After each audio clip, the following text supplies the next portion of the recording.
Welcome to the Raising Confident Girls podcast, your guide to raising strong, confident daughters. I'm Melissa Jones, the founder of Girls Positivity Club and a teacher for over 20 years. In a world where girls often feel overwhelmed, anxious, and confused, this podcast is your go-to space. As caregivers, we navigate challenges together. I founded Girls Positivity Club to provide a place where you belong and get the tools to face today's hurdles. Consider this your regular check-in with a trusted friend, offering insights and practical tips for meaningful conversations. I'm here to help you feel confident on this journey of raising a generation of empowered girls. Let's dive in and raise those confident girls together. Hi everybody, welcome back to Raising Confident Girls. I am so happy you're here today because we have a really good topic, and that is comparison. This is something that is so common between women and girls, and it really starts a lot younger than a lot of parents realize.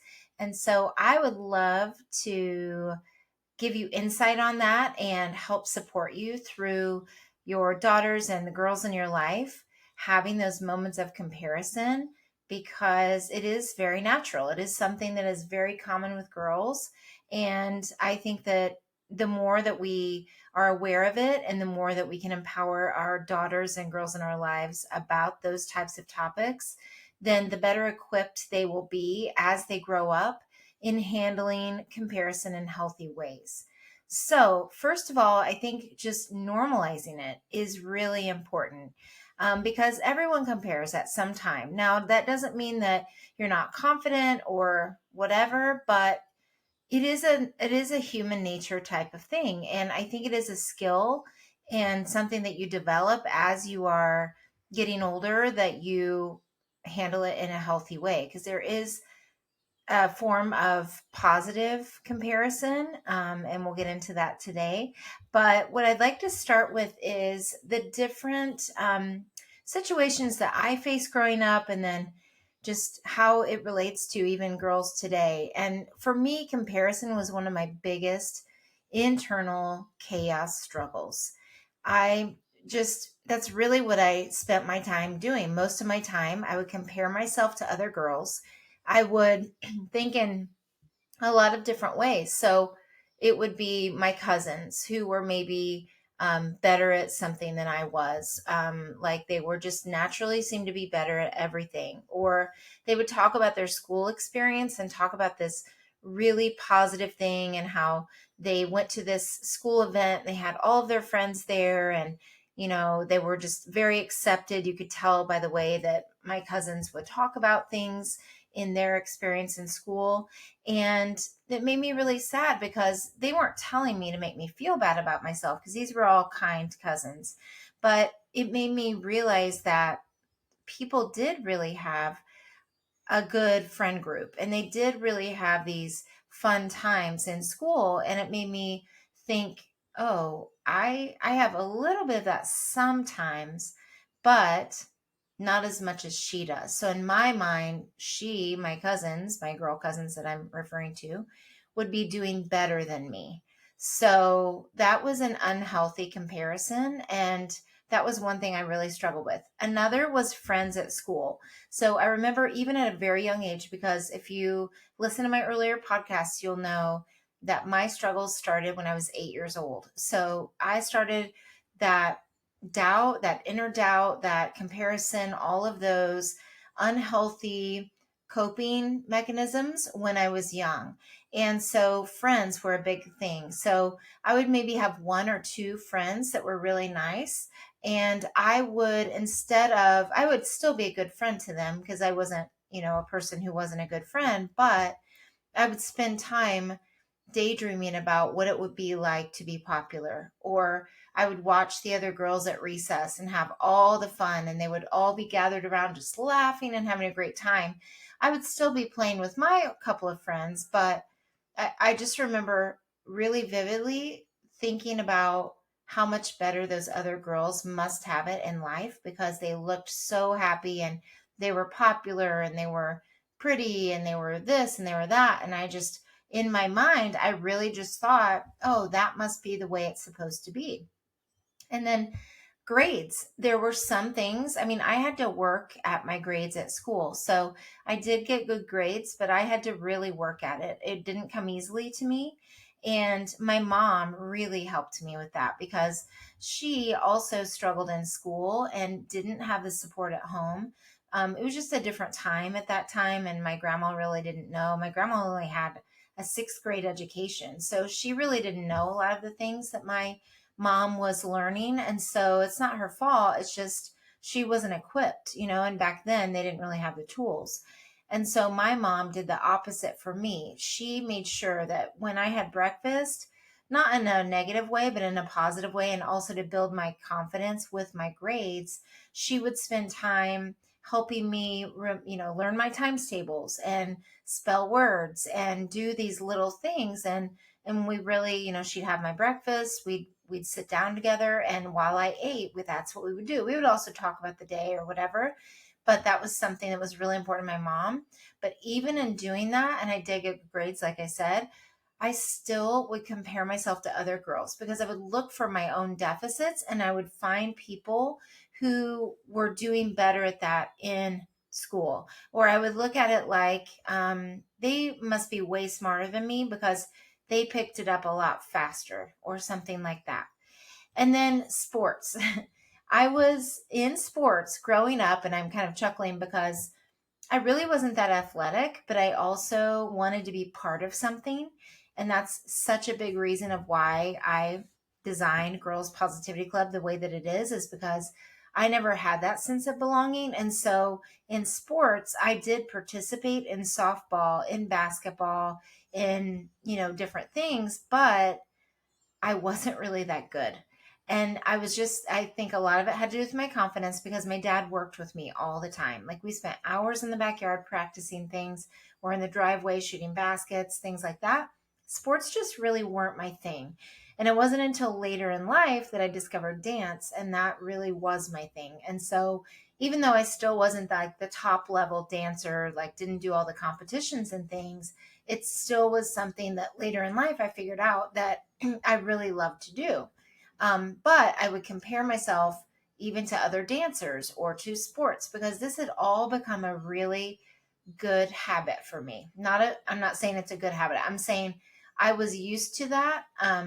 Maybe a good bad habit. So in me, like for me, it was familiar because I was used to replaying that in my mind. And again, it's not a good habit, but I'm just saying I got really good at the bad habit of doing it. So I think sometimes when our girls get stuck in that, I call it like a tornado of negativity, then it's really important that we teach them the tools to really get through that in positive, healthy ways. And so I even had this experience with some girls at camp this week because I'm in summer camp if you're listening to this in real time. And in summer camp, this comes up a lot is girls comparing friendships and who's a better friend with someone else and who's spending more time with another girl. And, it's like, oh, I think she likes her better than me. And this is not just girl drama. I don't really like the phrase girl drama because I feel like it really just doesn't have any kind of a positive effect on helping girls through things. And I think there are things that are more typical for girls to go through, but I think it kind of dismisses how they feel about, just what they're going through. Like to these girls, it was a big deal. And I didn't say like, oh, just get over it and all of you be friends. Like that's actually not helpful to be dismissive. So I'll do a girl drama episode, like a whole episode on that later. But that is something that's like, it's real. Like that is very valid for them to have those feelings. So those are situations where in my own experience and in the girls that I've worked with, it's very, very common, being a teacher for over 23 years, I really saw a lot of this. And also in my camps and my clubs, these are normal things that come up for girls. So what are the main categories? There are some main categories that girls will compare themselves to other girls in. And that is number one, appearance. So girls will compare their bodies, and I talked about this in the body image podcast, but I think it's really important that we tell the girls, that beauty comes in all shapes and sizes, but girls will compare. They'll compare the size of their legs, they'll compare their stomach, they'll compare, anything, how muscular they are, how skinny they are.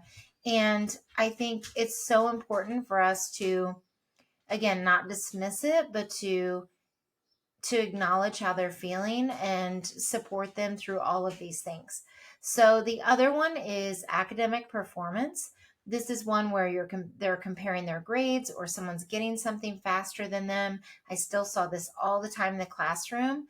They would compare, like, why is that so easy for her, but it's hard for me? Like, they don't want to think, oh, well, maybe something else is harder for that other girl and it's easy for me, or maybe we are the same in this other area. So academic performance, especially with grades, is a whole thing. And girls can get really obsessive about grades, especially if they're high achievers. They want to really do well, and they can compare themselves to other girls who do well, and it's something that can cause a problem with them thinking that they're not good enough, or they're not smart enough, or they're not what, fill in the blank. And I think that's another area that's really common. So number one is appearance. Number two is academic performance. The third is that social status that I mentioned in my example, and friendship. And it's the same thing with those girls in my summer camp this week. It's like this one girl who's older came to the camp in the afternoon only, and she babysat one of the girls who was younger. So this is a 12-year-old who is like a young babysitter babysitting like an 8-year-old. And she, of course, was familiar with the other girl, but she also knew another younger girl. And those two younger girls all week have been competing in their minds. I've supported them through it, but with this older girl's attention. And they have really wanted her attention. One of the girls was crying today and saying that she thought that the older girl liked the other one better, and that the younger girl, was treating her differently when the older girl was around. And so, this is something that's really common that comes up. And, popularity is a whole thing. There's this whole idea of someone who's popular having this perfect life, or whoever has the most friends, or the boys like, these certain girls and they don't like them, or something like that. Like, that's another super common problem that comes up with comparison. And then athletic ability. I mentioned this in my example, which is how athletic they are compared to other girls, or if they're really good at one sport and another girl is not, comparing who's better at different sports or the same sport. That's something that comes up. Family life and home life is another example, which is like the family dynamics. Like, if the dad is really involved in, the kids' lives, or if the mom goes to every class party and their mom, works and can't do that. Like, she just literally can't do it. And, the home life, or even the way the home looks. I used to be embarrassed by some of the vehicles that my parents drove. And, when I would get a ride home from a girl from, a certain activity that I was in, then if they had a really nice car, I felt embarrassed when we pulled up to my house, because it wasn't that I was ashamed of my parents or anything like that, but we didn't have as nice of a car. And so I felt like there was kind of a judgment with that. And that was something that was another comparison. Like I said, I was good at that bad habit of comparing, instead of being like, I'm so thankful that, we even have a truck that we can drive, or whatever it is. And like I said, just any kind of dynamic. Like, for me, my parents were divorced, even though I had a super healthy divorce dynamic. Like, my parents all got along, no one badmouthed each other, things like that. I also kind of wish that my parents were together and it wasn't, an issue, or that my dad would be able to spend more time with me because I only saw him on the weekends, or something like that. So, Those are other things that are very common in comparison. And so, what can you do to support your daughter? So, this is something I'm sure you're like, well, okay, great. I know all of those things. What can I actually do to support her? Um, And so the first thing is just helping her with that self awareness, like her being aware of when she's doing it. So when you're having those chats and those check ins with your daughter, the girls in your life, you just bring it to her awareness and say, what is something that you are really good at in that certain area? Or what is something you like about your appearance? Or what is, something that you've learned really well lately or you've done really well on? Like, remember that story that you wrote last week and you read that to me? That was so good. Instead of, having a perfect score on something, and just reminding her of those strengths and those areas of progress is really important.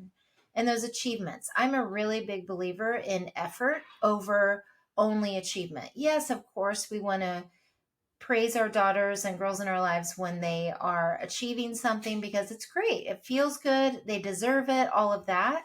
I also think it's equally important to praise their effort and to praise their progress, because what they need to see is that they're making little steps of progress every day. So even if they are learning how to do a cartwheel, and maybe, they always do the beginning cartwheels like frog legs, they have their bent legs and they do their cartwheel. So maybe as you see them progress, you say, hey, your legs were straighter. I could tell you were really working on that. And that shows her, oh, yeah, my legs are getting straighter when I do a cartwheel, or whatever the situation would be. Maybe if homework is hard for her to do, maybe, instead of it taking an hour, it takes 45 minutes or 30 minutes, and you praise, wow, we got through that really quickly and much more quickly. You were working really hard on that. Look at how you didn't need that much time this time. So those are little ways you can show their progress. And then I would like to do something called, we talk about this all the time in Girls Positivity Club, which is our yays. So I've talked about this in other episodes. At bedtime, have her list 3 things that she were yays for her, like things she did well. That could be kind of a shift on yays, which is the good in your day. That's what a regular yay is. And then maybe you could have a yay about her, like progress of something that she did well, like her strengths, something that she figured out, and something she worked through. So I have a yay board even in my office right above where I'm sitting right now.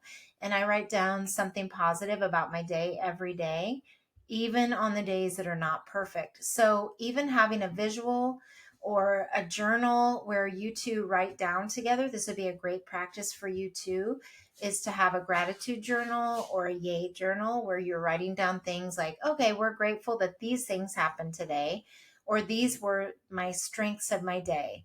And writing just like 2 or 3 down, even one. If one is better than none, that's a phrase that we have in my family.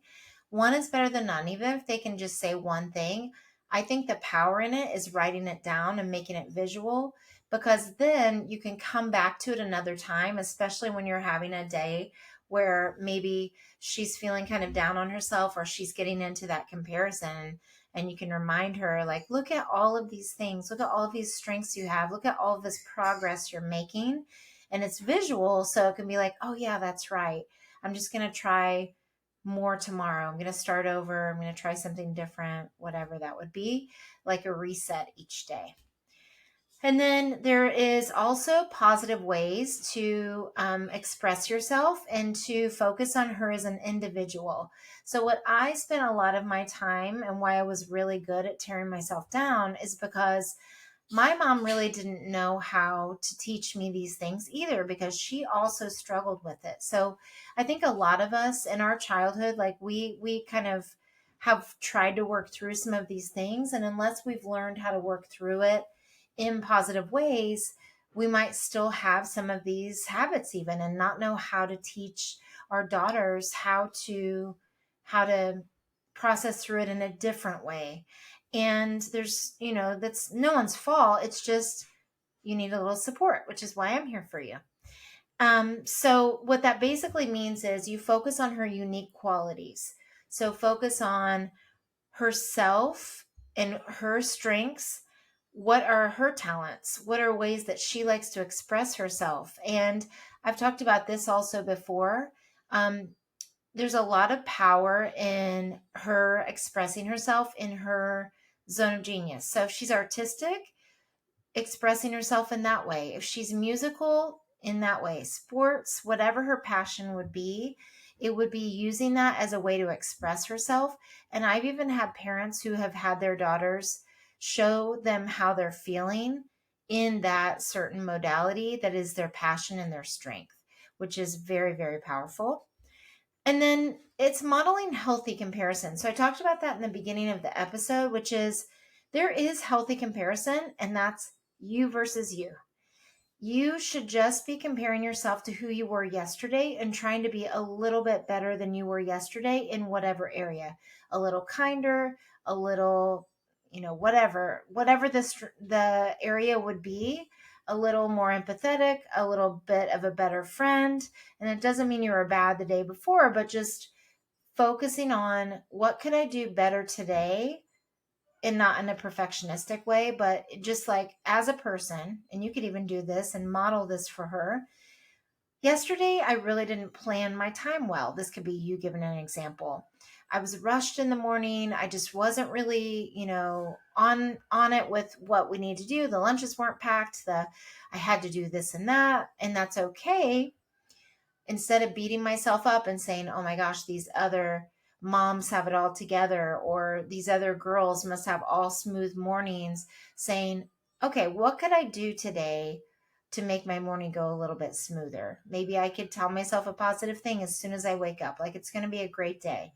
Or maybe I pack my lunch the night before and make a plan in that way. So it's thinking about what is a little thing that you could do and she could do, and you could do this together even at bedtime, is come up with something. How could I be a little bit better yesterday? What did I do well today? What could I do a little bit better tomorrow? And again, it's not focusing on the deficit. It's just like, okay, this is something that could be a healthy way that I could model a comparison for yourself in that way. Another healthy way to model comparison is to use someone as inspiration.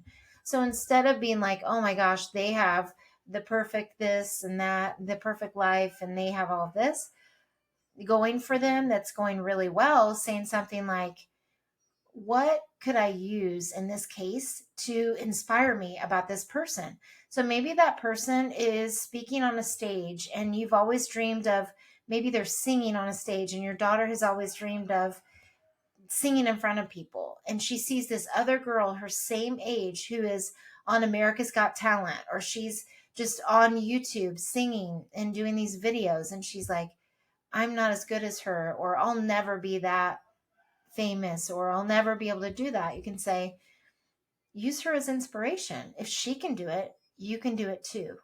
She just kept doing it and she practiced. And then I always like to frame it like, do you think that she woke up one day and she was just a perfect singer? Or do you think she's had to practice a lot of times? And they know the answer. It's practice a lot of times. We talked about this with Olympic athletes this week with the girls in summer camp.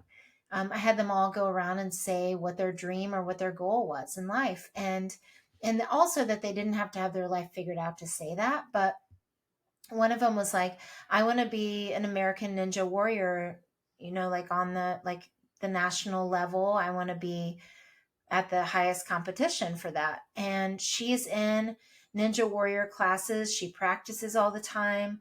Another girl she rides horses. She does competitive horseback riding. She's like, I want to be in the Olympics for horseback riding. And so we talked about, how do you get there? You don't look at the person who's already in the Olympic stage and be like, I'll never get there. She's so good. She's always going to be better than me. You look at that as like, wow, she could do that. So could I. And I wonder what her story is, and maybe finding out about that person, like picking a role model and doing some research of like, what is their story? Because everyone has a story, and there's always a struggle that has come along with any success. And like with me, even camps, I had a mom today who said to me, wow, your camp has really grown since last year.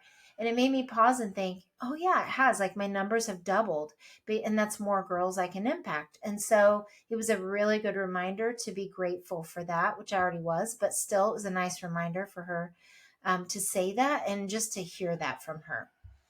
And then social media, of course, is always going to be a way that we can all compare. So I'm a really big fan of talking to our girls about the highlight reel.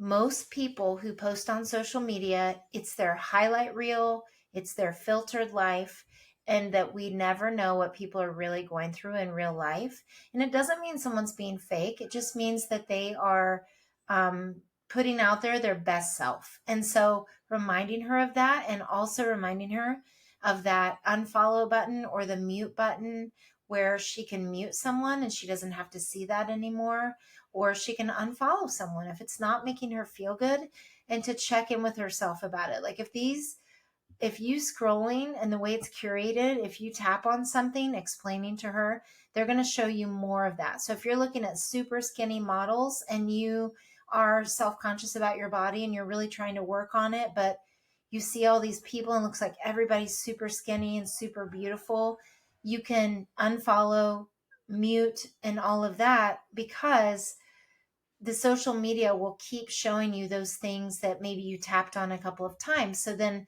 to follow the things that make you feel good, the positive quotes, the people who talk about positive things, and maybe an artist that they like or something like that, instead of just the thing that they're comparing, or someone who looks like they have a perfect life, unfollowing or muting them.